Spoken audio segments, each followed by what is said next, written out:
Boss season 8లో strong కంటెస్టెంట్గా అడుగుపెట్టిన నిఖిల్ ఈరోజు విజయం సాధించి తిరిగి రావడం అయితే జరిగింది. అయితే నిఖిల్ విజయానికి గల కారణం ఎవరు అంటే కావ్య అని నిఖిల్ కూడా చెప్పుకొచ్చాడు. ఇలా నన్ను ప్రోత్సహించి నన్ను నువ్వు చెయ్యగలవు, నువ్వు ఉండగలవు అంటూ నన్ను ముందుకు నడిపించి అందులో నా ఆనందంలో అన్నిట్లో నాకు తోడుండి కావ్య నన్ను ముందుకు నడిపించి ఈరోజు బిగ్ బాస్ హౌస్లో నేను వెళ్ళడానికి అలానే ఈరోజు నేను విజయం సాధించడానికి గల కారణం కావ్యనే. అయితే కావ్యను నేను ఇప్పటికీ కూడా మర్చిపోలేను. అయితే నేను మర్చిపోయే రూపం కూడా కాదు. ఎందుకు అంటే మేమిద్దరం కూడా ప్రేమించుకున్నాము. అయితే మేమిద్దరం కూడా ఎంతో అంగరంగ వైభవంగా వివాహం చేసుకోవాలి అనుకున్నాము.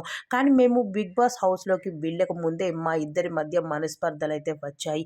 ఇద్దరం కూడా ఆనందంగా గడిపేవాళ్ళం. కానీ ఒక్కసారిగా ఎవరికి ఎవరు కూడా ఏమీ కానట్టు మాట్లాడుకోలేనట్టు అయిపోయాం. నేను బిగ్ బాస్ హౌస్‌లోకి వచ్చేసాను. అక్కడ తను ఒంటరిగా మిగిలిపోయింది. అయితే హౌస్‌లోకి వచ్చాక చాలా నెగటివిటీ నా మీద స్ప్రెడ్ అయ్యి ఒకవైపు సోనియా పైన, ఒకవైపు యశ్విని అంటూ అయితే ఇవన్నీ చూసి ఒక్కసారిగా కావ్య అయితే తట్టుకోలేకపోయింది. ఇప్పుడు నేను వచ్చాక తను మంచిగా సర్ది చెప్పాలి అనుకున్నాను. కానీ ఏమాత్రం కూడా నా మాట లెక్క చేయడం లేదు. మరి నెక్స్ట్ ఏమో జరుగుతుందన్నది నా తంతా దేవుడి దయ అంటూ నిఖిల్.